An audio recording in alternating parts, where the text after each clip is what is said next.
Shock Monkey Radio is entertainment for adults, by adults, and the views and opinions expressed here do not reflect upon the sponsors or FXBG Public Radio. For additional information, please refer to the United States Bill of Rights. Stand warned. You ever been stuck in traffic and you had to piss so bad that you end up putting on a condom? No? I'm not even going to go into the mechanics of how you get it on there and the delicacy and of filling it up, the art of tying it off and throwing it out of the car without a cop being around, because it's going to break. It's going to break when it hits the ground. That's all there's to it. Just me? I'm the only one who's ever done that? Anyway. I was just thinking that might be funny to start the show with. Welcome to Shock Monkey Radio. I'm your host, the Madman. I want to remind you, I have a Patreon. Go to patreon.com/shockmonkeyradio. Become a patron today. Or you can send me money through Cash App. Use the hashtag shockmonkeyradio, all in one word.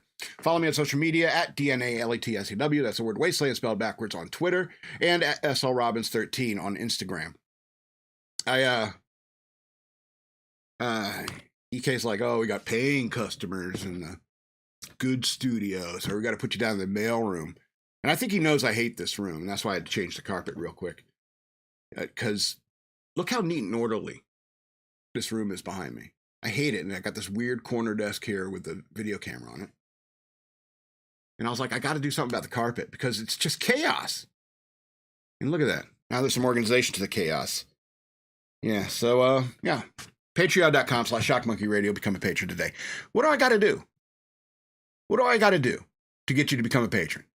I know some people have asked, is like, oh, maybe I like a Shock Monkey flag or something like that. And hypothetically, if I were to like offer some promo items like Shock Monkey flags, would you be interested in that? And if not a flag, something else, you know, maybe mention it down in the comments. I know that a lot of people, like Big Daddy Evil, a couple guys get in the chat. I don't see the chat during the show, so do the comments like after the fact, or do comment on a video, say you prefer a flag or something like that, because I may do a promotional thing, I don't know, around Christmas and New Year's, give out some merch maybe. But what do I got to do? What do I got to do to get you to become a patron? Do I got to get drunk and go down to Ross? I'm there anyway. Go down to Ross, get drunk, refuse to leave, cause a scene, wait till the cops get called on me, get arrested for trespassing, and so and the whole time I'm screaming into the body cameras, Shock Monkey Radio, become a patron at shockmonkeyradio.com. And for what? For what? I didn't do nothing. Shockmonkeyradio.com. Not .com. Patreon.com/shockmonkeyradio. Why would I pay for a domain name? What do I got to do? Anyway. All right, so the big news, obviously, apparently Trump won. You want to know how I found out Trump won? I went to bed pretty early last night. It wasn't close to getting called. But I got up in the morning and had my, morning sit down, and I'm going through it. It's like, okay, free orb available, my games, some games. Okay, I'll get to the game. Blah, blah, blah. Okay, oh, what's this? A comment on one of my videos. And it's the Grover Cleveland video I did, I guess about a year ago, 2 years ago. I don't know. And somebody commented on it saying, oh, what the comment was something like, Donald Trump has made Grover Cleveland relevant again. Then it had, number one, it was a pretty good joke. Number two is good news. So I immediately went to the news and saw, oh, Trump declared winner. We'll see if there's any chicanery between now and January 20th. We'll see. But, yeah, so that was the big news. Yeah. Now I can go back to hating him. It's okay to celebrate. Those of us on the right, it's okay to celebrate, but the work is just beginning. I mean, just because he got elected doesn't mean that the government's fixed. You know what I mean? We still got a lot of work to do, so don't do any premature celebrations, if you know what I mean. Yeah, so I can go back to hating him. And I was thinking, like, I don't know if there's any chicanery. It's like, I think they almost got caught cheating last time, so I don't know if they're going to try to cheat this time. Or I think this is probably a more reasonable thing. I think the Democrats were like, screw it. We don't feel like propping her up for the next 4 years. Like everyone in the media, everyone in the staff at the White House, you know, all those Democrat sycophants and stuff like that, that the Democrat machine relies upon to get through the day-to-day, especially with someone like Kamala Harris, you know, to get through the day-to-day. They're like, yeah, that seems exhausting to try to make her look presidential. All right. And I know whereas Kamala's trending on Twitter, and apparently she's going to get cleaned up and sober by 4 p.m. today, I think, and give a statement. But, and people are like, where is she? It's like, you know, she did her job. Let her have some drinks, for God's sakes, you know? And I just don't know what Trump's doing to party. I mean, guy doesn't drink, doesn't do drugs, nothing, right? That's what I hear. Don't drink, don't smoke. What do you do? Anyway. So yeah, so I think the Democrats probably decided to cut bait and say, "Oh, try again in 4 years." And I did a show a while back called "No Need to Cry." You should probably watch that again because you know some of these people are crying, and like I said in that show, there really is no need to cry. The tyranny that you're afraid of isn't going to happen. All right, justice will hopefully come back into being. If you see justice as tyranny, I think that's kind of on you. You know what I mean? Because some of these ideas, we're tired of the nonsense. We were tired of the nonsense. People came out and voted for Trump because they're tired of your nonsense. They're tired of seeing women getting beat up in UFC fights by a man and stuff like that. They're sick of seeing a male player on a female volleyball team slamming the volleyball into a woman's face, young woman's face. We're tired of the nonsense you've been putting out there for so long that they came out in droves. They came out in droves. There's no need to cry. The tyranny you're afraid of is not going to happen. Cry me a river. And all you're like, oh, reproductive rights. You know, your obsession with your right to kill your own children is twisted. It's serial killer twisted. And believe me, it's not lost on me how many women are into serial killers.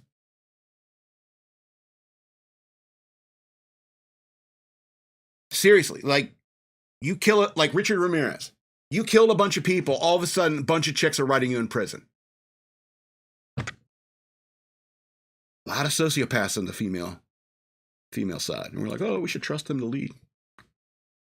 Speaking of, I wonder. Yeah, I was wondering if we'll ever hear. I mean, she's going to talk today, obviously. I wonder if we'll ever hear from Kamala again, because all of a sudden, there's no need to prop her up anymore. So immediately, at least half of her staff, the people who work with her, are gone, at least. And so she's kind of on her own. And she's already, like, up to this point, she's already been kind of duh when it comes to sound bites. You know what I mean? So I wonder how long it's going to be before we ever hear from her again.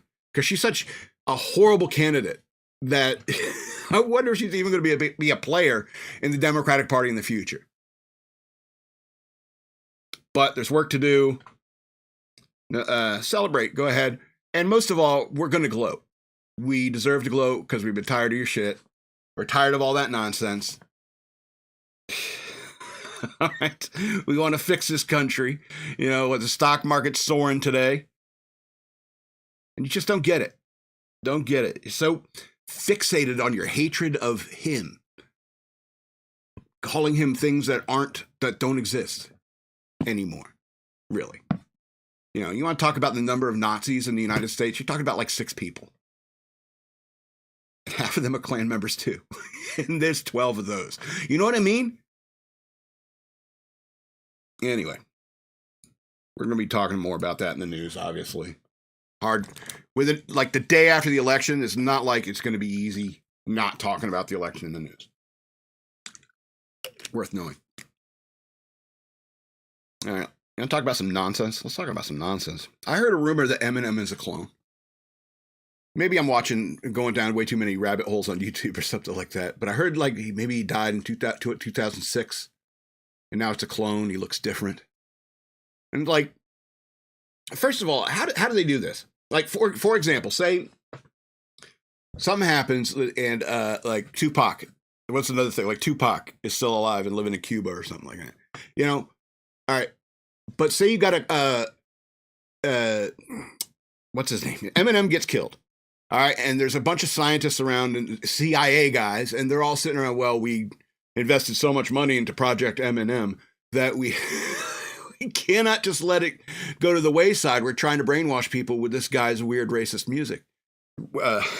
Sexist. We need him still making songs about smacking women around. You know what I mean? So they went and they took Eminem's DNA, took it to a lab where they cloned him, had some sort of growth accelerator where it would take him from a baby, from a zygote, all the way to Eminem age. And then you have to potty train him. You got to teach him how to talk, teach him how to read and write and everything like that. Then shove him back in the limelight again and say, now to start recording rap music. Even if they say, we got the music, we got the tracks, we got the mics, we got the lyrics, all you got to do is do it. Do you think it could be done like that? Or do you think that there's some Eminem clone farm, like in the movie Moon? Like somewhere in the U.S. is like, oh, Eminem got shot again, so we got to go. Some gay guy shot Eminem, so we got to go get another Eminem clone to put back in there on stage. You know, but but they didn't have clones of Whitney Houston. Wouldn't you rather clone Whitney Houston? Like young Whitney Houston? more than Eminem? You know what I mean? The old Whitney Houston, you can forget that. So how does all this work? You know, it's the same with the Paul is dead thing. Like Paul McCartney died in a car accident in 1960, and they replaced it with a double because the Beatles are too big, and it was a psyop by the Ministry of Intelligence or whatever, what they called MI6. You know, we already talk about these people way too much and care what they think way too much. And they're roasting the shit out of Mark Hamill right now on Twitter, and I'm there for it. You know what I mean? There's no need to go into depth because it's if you like conspiracy theories about like, oh, the Illuminati's running the government and stuff like that, and it involves characters like Eminem, Beyonce, and stuff like that, fine. All right. But at least that kind of conspiracy has some relevance in the sense like the government's run by lizard people or something like that. And that's a threat to our way of living and so forth. But if you're just talking about them pretending to, put the Eminem, Project Eminem is just too valuable to the CIA that we're going to keep cloning him. It's ridiculous. And he's ridiculous. Why would you clone him? Of all the people in the world to clone. Anyway, let's do some movie reviews. What do you think? You want to do that? All right. So apparently Interstellar 2014 movie is won awards. I find that kind of shocking. Did I make that? Oh, was I farting? Are they beeps to like bleep out my farts? So just looking at this carpet, somebody's gonna be in the comments saying, hey, can we get a shock monkey carpet? No. Shock monkey throw rug. Welcome, Matt. Anyway, I watched Interstellar 2014, and it's terrible. It's a terrible, terrible, terrible movie. Incredibly difficult to hold my attention through it. All right, first of all, it's this dystopian future world where humans of today were so arrogant and reckless that we destroyed the planet, and now we gotta like go search for other worlds to live on and so forth. And like, it's this environmental nonsense. It's casting, accusations, I don't know, directly at the audience. It's like, if you don't start being more environmental, this is what's going to happen in this film. And I'm sick of that kind of that subtle preachy kind of BS that you find in these movies. All right. And it's losing me all throughout. So here's humanity's, it's such an arrogant thought to think that, we're going to destroy the planet, not the planet us. Anyway. So the human race is in this dire situation. So of course, the best thing to do is to shoot Matthew McConaughey into space. That's always a good idea, to shoot any reason. Shoot Matthew McConaughey into space. See what happens. Send him with a bunch of weed and bongo drums. Yeah, I hate this movie. I just kept drifting in and out on the plot details. Yeah, they were reading patterns in dust in his like study and stuff like that. I'm like, what is this stuff? It comes back around to it, but it's so stupid the way it's done. and there's those goofy looking robots, man. Whatever happened to like C-3PO and R2-D2? Those robots were so goofy. It's like, why? What can't they design something cooler than that? I don't know. And so I'm like, what's going on? I'm doing something else, distracted with this movie. Oh, what's happening now? Oh, Matthew McConaughey is like floating around behind his bookshelf and trying to communicate with his daughter. But she doesn't want to hear it because she's a kid then. And now, because of time dilation, she's a grown up and moving on with her life. All right. The only thing I did like about it, well, no. The only thing, let me just put it this way. A lot of the science in it was fairly accurate. But the theoretical physics of it has serious daddy issues. There's way too many daddy issues in this movie, and that's what really pissed me off. All right. Interstellar it's a stupid drama disguised as a sci-fi movie. 2 of 13 stars. And those 2 stars are Anne Hathaway and Jessica Chastain. And that's not enough to make a good movie. It's enough to make a good hot tub fantasy, but not a good movie. Blood pressure went up. I felt it. Because I don't like being mad at Matthew McConaughey. And it'd be a lot cooler if you were, man. I guess it is easy to get angry at him. Anyway. We're going to talk about The Way of the Gun, 2000 movie. I quote this movie a lot, and EK said, you know what, you should review that movie because it's always on your mind because you quote it a lot. So here's a brief overview. It's like these 2 guys are very interesting criminals. And so they overhear some information at this fertility clinic or whatever, this cryo freezing thing that they're at in this picture here. And they decide to kidnap somebody who's got like a lot of deep pockets. And it's this kidnapping movie where these 2 guys, Benicio del Toro and Ryan Philippe, try to kidnap pregnant Juliette Lewis, who's being a surrogate for these rich people. And so,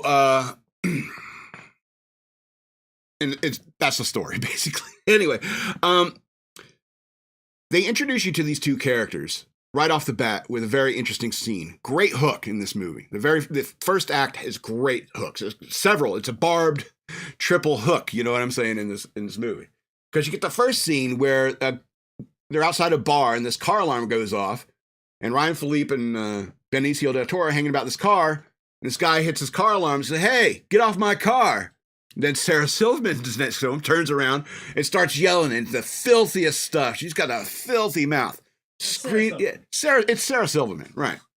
And I still think she's cute and it's still bangable. So I just want to put that out there, Sarah. But yeah, you got a shot. But she's just going off, and they're surprised. They're surprised at the way this woman's mouth is going off. But her boyfriend gets involved, and they start coming up to the car because they're not leaving, right? They're messing with it more because there's all this commotion being caused. And she comes up with her boyfriend, and a crowd forms around them, and she's just going off. And the boyfriend is beta, but he's trying to step into alpha shoes, and so he has to eventually get to a point. Okay, baby, let me talk to them. And after all he said, he's like, "Look, I'm gonna whoop you silly, and then I'm gonna fuck you. I'm not even gay. I mean, I know she said it, but I'm gonna fuck you because."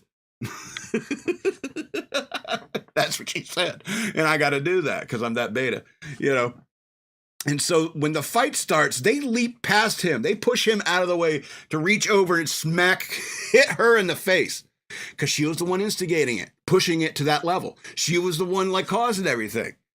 They took an ass whooping after that. All the guys all crammed and beat the crap out of them, but they're willing to take it because they knew where to put the damage. These guys were not stupid, and it kind of shows you. All right, and then you get the narrator thing, which I think was kind of unnecessary. It had Ryan Philippe doing the narration. It was kind of unnecessary. And they start talking about these schemes to make money, like go and give them blood and you can get some money, or you can go to a fertility clinic and, donate a sample. All right, I'm going to start. Well, I guess I've already been graphic and I dropped a couple of F-bombs. All right, well, I gave you the one in the beginning.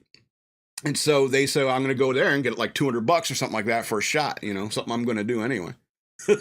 And so they go through the screening processes, and there's a really brilliant scene where they kind of like skip between Benicio's interview and Ryan Philippe's interview, where they're being questioned about donating their genetic material to this company. And Benicio del Toro's conversation is something like, and they're like, they ask him, why do you think you'd be a good donor? And he's like, well, I've never killed anyone. It's like, well, we don't really ask if anyone's killed anyone. And he's like, you should. You know, and then it cuts to Ryan Philippe and what he's saying. But when it comes back to Benicio del Toro, it has the guy's question. It's like, well, no one ever mentions if you've had sex with dead people. We don't ask that. And Benicio del Toro's like, you should. And then Ryan Philippe's conversation is interesting because he's asking these questions, and he asks Ryan Philippe, he goes, heterosexual? And Ryan Philippe kind of stops. And he says, let me ask you a question. Are you a faggot?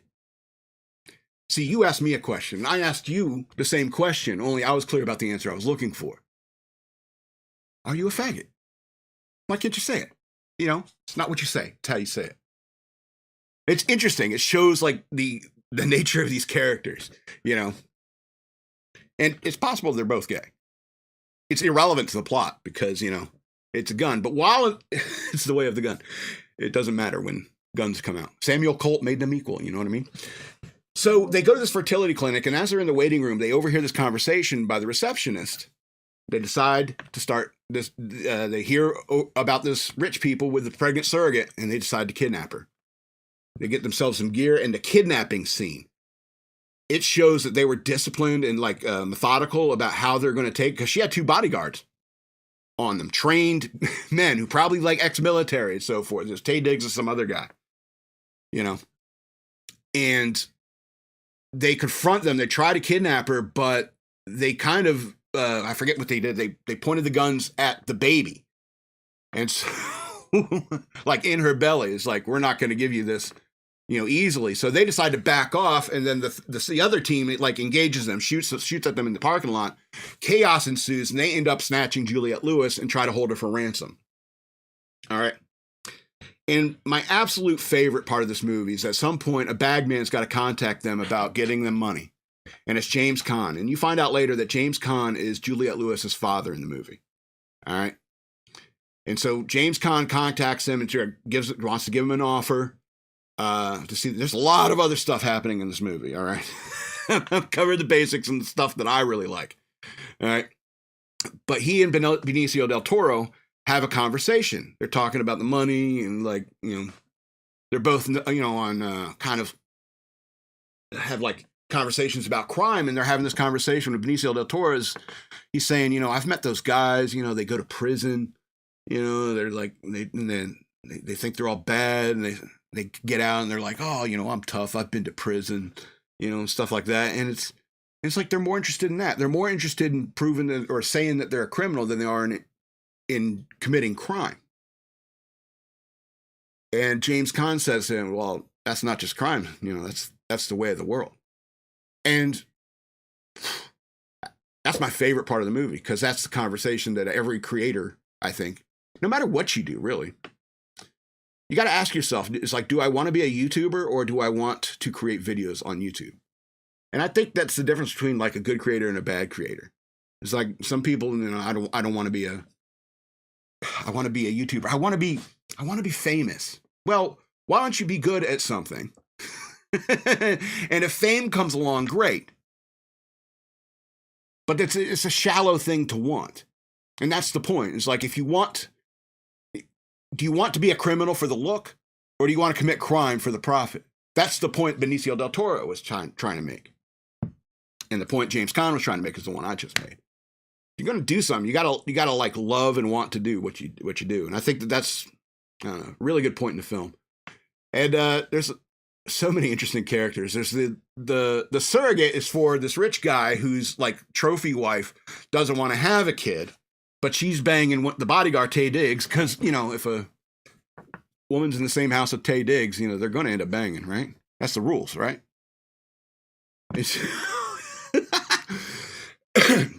And so there's like a double cross going on where the bodyguards are trying to steal the ransom money and so forth. So there's a lot of interesting stuff going on with plenty of violence.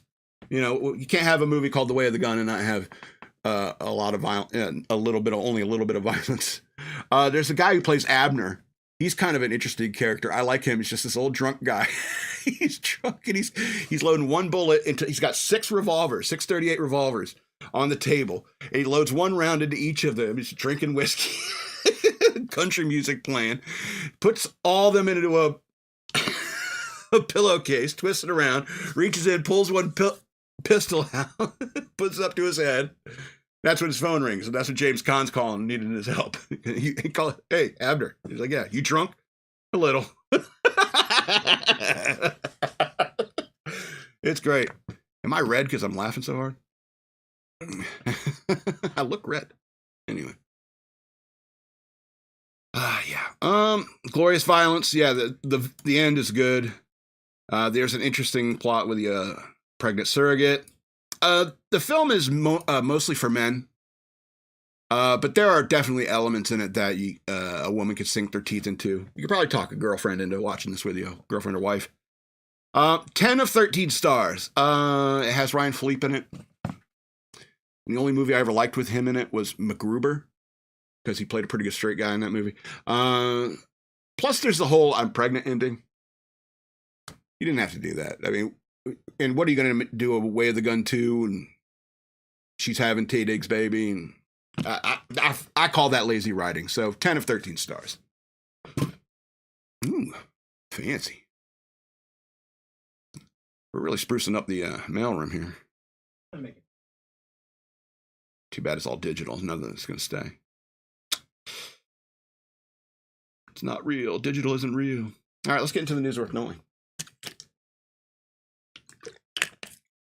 Everyone with us so far? Everyone caught up? All right. Yeah, we may speed through this because, I don't know, it's all kind of the same thing. That's the problem. It's like every article has a recap of information just to get like one line of new information. President-elect Trump addressed his supporters in the nation on Wednesday morning after earning more than 270 electoral votes, vowing he would lead the golden age of America after launching the greatest political movement of all time. This was the greatest political movement of all time. I don't know. There's other political movements. The birth of the Republican Party, that's a pretty big one. That's a pretty big one. Anyway, this was, I believe, the greatest political movement of all time. Is there an echo in here? There's never been anything like it in this country, or maybe beyond. And now it's going to reach a new level of importance because now we're going to help our country heal, Trump said just before the 2:30 a.m. on Wednesday. Holy cow. I was zonked. We're going to help our country heal. We have a country that needs help, and it needs help very badly. We're going to fix our borders. We're going to fix everything about our country, and we've made history for a reason tonight, and the reason is going to be just that. We overcame obstacles that nobody thought possible. He added to cheers from the crowd. Took the stage after Fox News projected that he would win key battleground state of Pennsylvania, as well as Wisconsin, Georgia, and North Carolina. He notched more than 270 electoral votes around 1:45 a.m., officially defeating Harris. Trump said he'll lead a golden... Yes, is there an echo in here? Every citizen, he went on to say, I will fight for you, for your family, and your future. Every single day, I will be fighting for you, and every breath of my body, I will not rest until we have delivered the strong, safe, and prosperous America that our children deserve and that you deserve. This will truly be a golden age of America. That's what we have to have. This is a magnificent victory for the American people that allows us to make America great again.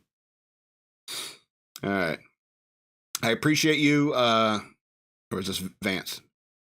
Yes, this is Vance saying, I appreciate you for allowing me to join you on this incredible journey. I thank you for the trust, the place to me. I think that we just witnessed the greatest political comeback in the history of the United States of America. Okay.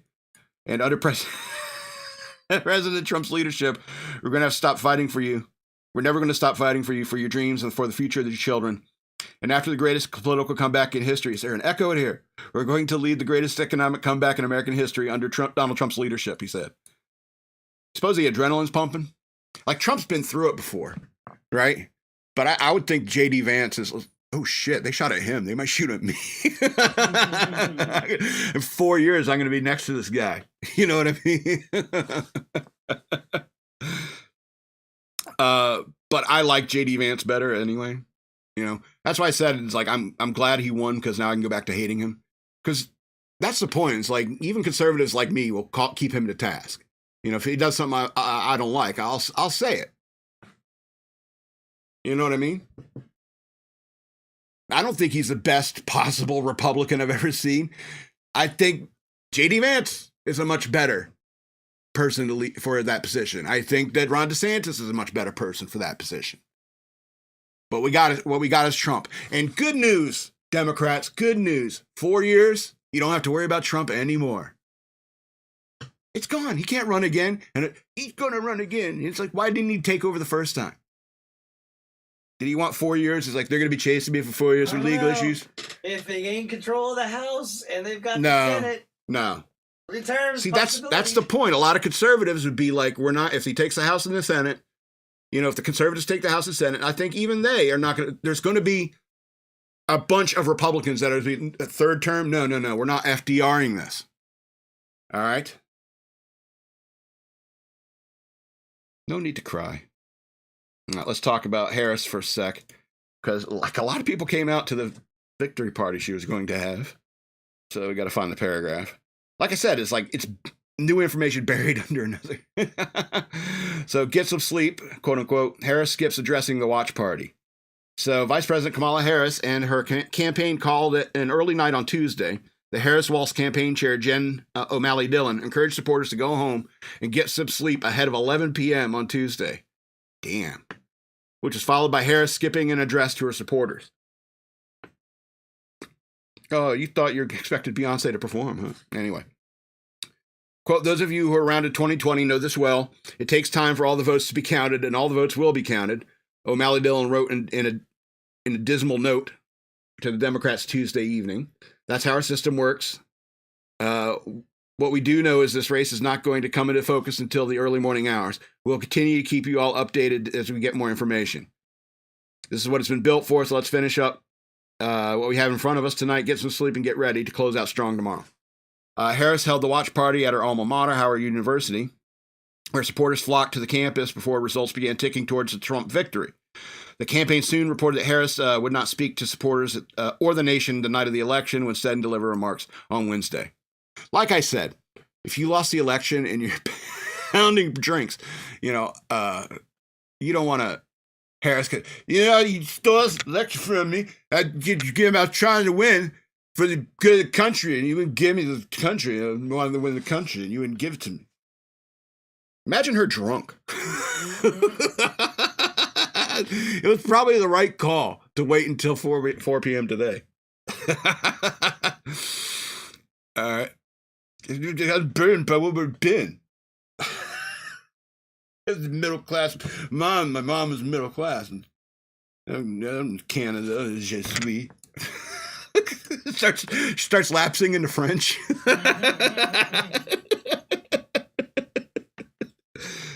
First time I got drunk was in France and in Quebec.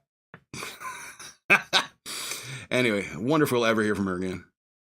Let's go to the next story. Okay, big win in Florida for the babies. Fascist. Liberal critics melt down after Florida voters reject abortion rights amendment.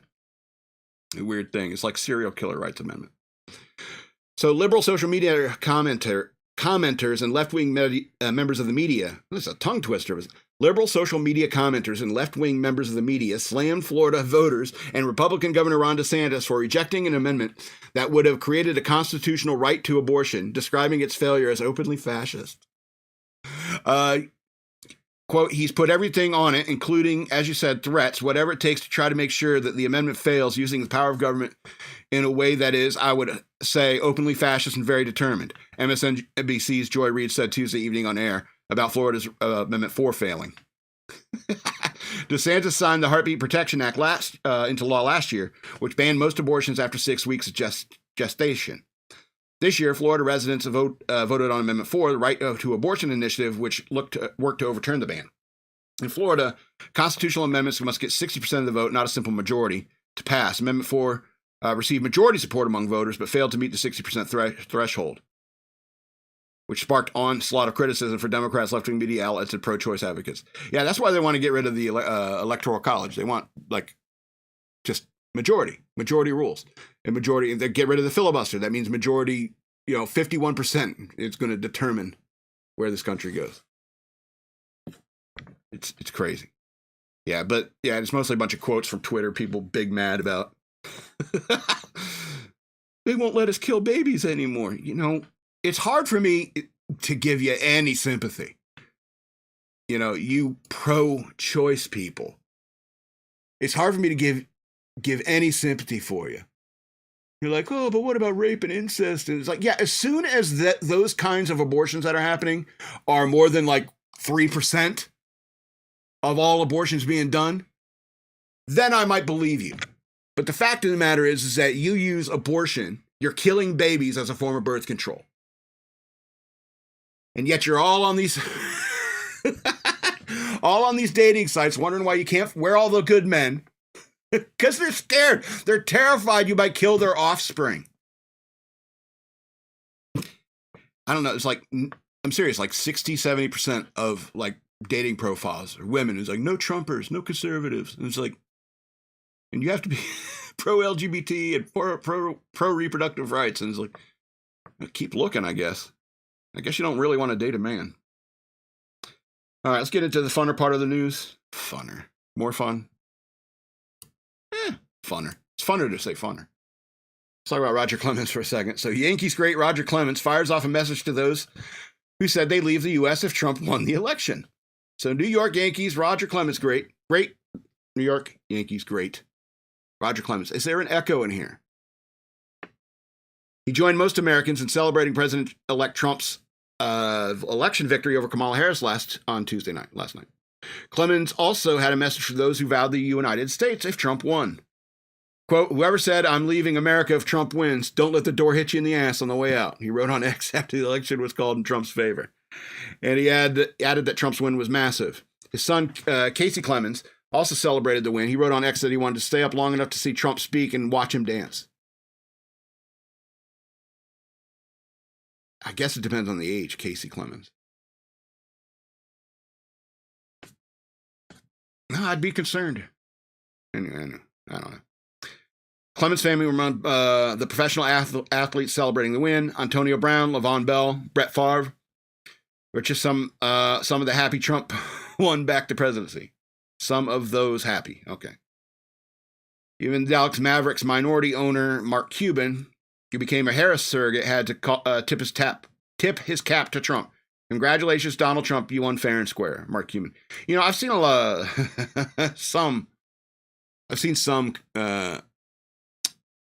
Democrat-type people, left-leaning people, conceding in grace.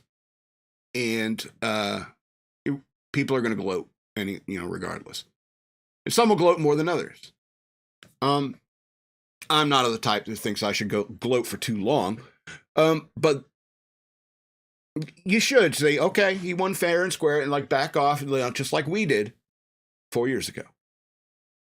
I know you can say argument, January 6th. It's like, you have to know that was staged by the FBI and the three-letter agencies.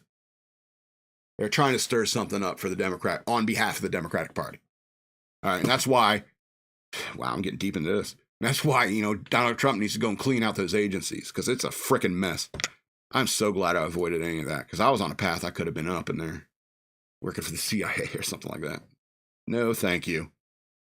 I'd rather YouTube channel with one patron. Anyway, happier stories. Yeah, I don't know. I've been thinking about wedding drama. Wedding day drama haunts bride as she wonders about weird or non-professional invites. And I think this is an interesting question. A recent post on social media may have those getting married questioning their guest list. A Reddit user took online to our wedding, blah, blah, blah, r/wedding. User says she worked at the same company for 4 years and has some coworkers around the same age. We work a hybrid schedule, but rarely are all together, but we really enjoy each other when we are. You have work friends, we get it. A group of women The Redditor said, often discuss their personal lives, yet inviting them to their wedding may make her feel nervous. I invited them to my wedding, and I'm very nervous. Was it weird or non-professional to invite them? The Reddit user said that her family has assured her it is completely normal, saying that she can't shake the nerves of mixing professional and personal. Commenters who chimed in on social media posts agreed it wasn't odd to invite professional friends to a personal event like a wedding. I invited some colleagues and ex-colleagues. It wasn't awkward at all, and my family loves getting to know them and see more about what the work life was like anyway. Totally normal, and I'm totally okay. I'm sure. Anyway, this is what other people think. But what do you think? What do you think, EK? Is it okay to invite work friends? I suppose it depends on your work. I think it depends on what you do. Yeah, I think it depends on your work. Like, for example, like I work with EK, but he's also like a really good friend. You know, I would invite you to my wedding. I think if you work at Geico, you can't expect to invite the whole right. But if you work for Geico, and if you work for Geico and you invite one person from Geico, do you think there's other people going to be like, why didn't you invite me? Exactly. So I think it depends on where you work. If you're in a small company and most of the people are friends and stuff like that, you know, most of the people you work with are friends. Like, for example, like FXVG Public Radio, it's EK, me, and a series of friends. You know? And if one of us hasn't, we'd probably invite everybody because of the nature of the business. But if we were at Geico, or I was like in the Navy, or the companies I worked at in the Navy, it's like, yeah, you have friends that you partner with at work, you hang around with, pal around with, but you're afraid to invite them to a wedding because somebody else is like, well, why didn't you invite me to a wedding? I like free cake. He had what? He had steak and lobster? Why didn't he invite me? Seriously, that conversation will come up. He had what? He had what? He had steak and lobster? Open bar? What? He didn't invite me? What? I like open bars. Yeah. I like open bars. I'm going Jim Gaffigan mode here in a second. Anyway, so, that's a real interesting dilemma. But hey, if you don't want drama, you know, don't invite people to your wedding. Well, what about kids? Should you invite kids to a wedding? What do you think? Next story, wedding day backlash has bride questioning her no children rule. Be just as rude. An engaged woman took to Reddit seeking advice after telling her wedding guests that no children would be allowed on the big day and receiving major pushback. On the r/wedding subreddit page, user posted an inquiry to other social media users asking for advice on a sticky situation surrounding the couple's wedding. We are having a child-free wedding, but when telling people, one couple said it was fine for the ceremony, but they would be bringing their kids, 2 of them, to the reception and not asking if it's okay. We are bringing our kids. User read, they told us that they would be. They told us they would be doing this. How do I go about this situation? Such a horrible way to phrase that. Reddit users. See, that's what I mean. If I get on Reddit, I'm going to edit other people's posts. Anyway, Reddit users took to the comments section and advised the women to push back hard and lay down the law. One user wrote, I would respond back and say, I'm sorry if you've misunderstood. The entire event is 18 plus or 21 plus, adult only. We understand that this creates a hardship for you and look forward to celebrating with you at a later date if you're unable to attend. I think that's fair to respond that way. But I think it's silly to have a no kid rule. It was like, what do you ask the bride that day? It's like, when do you think you're going to have kids? Never? Well, what's the point of all this then? You know? And so I was thinking about this. It's like this bride is probably just like, I just don't want a bunch of kids crying. I don't want them running around with their sticky fingers on this expensive dress. And, you know what I mean? I think this is a bit of Disney princess shit right here. That's what I think it is. Spoiled brats. It's like, there's that scene in Overboard where she's talking to her mother and she's like, Grant's been talking about having a baby again. And her mom says to her, but honey, if you have a baby, you won't be the baby anymore. And that's like really what's in a lot of these chicks' heads, especially when it comes to their weddings. All right. What's the purpose? The purpose is to continue the human race. getting married, under God and having children. Having children in your life is the greatest thing. My life was pretty miserable until my niece came along. And every time I see her, I'm grinning ear to ear. Because kids are awesome. And when you say, like, we don't want any kids at our wedding, it's like, why wasn't I invited to Aunt so-and-so's wedding? Because you're a kid. And she doesn't like your sticky little fingers on her dress that she's going to keep forever and ever and ever. And I'm going to fit in it every day, too. I'm going to be able to fit in it 10 years from now. You know what I mean? It's this narcissism. It's like, if anything, the world's about, it's like, even at Christmas, I'm like, the world is about the kids. Give them, you know what I mean? It's the next generation. We live in a society. I think it'd be best if it continued. What do you say? Yen? Yen on that? Okay. I like it. Because, I want somebody in the future to watch my video one day and be like, what the hell was up with this guy? Why wasn't he rich? Why wasn't he Alex Jones rich? Speaking of which, I have a Patreon. Go to patreon.com/shockmonkeyradio. Become a patron today. I would appreciate it. I really don't want to get drunk at Ross. Or you can send me money through Cash App. Use the hashtag shockmonkeyradio. All one word. Follow me on social media at DNALATSAW on the Twitters. That's the word wasteland spelled backwards. At SLRobbins13 on Instagram. And on Facebook, Shock Monkey Radio Redux. This has been Shock Monkey Radio from the mailroom. I'm the Madman. I love you.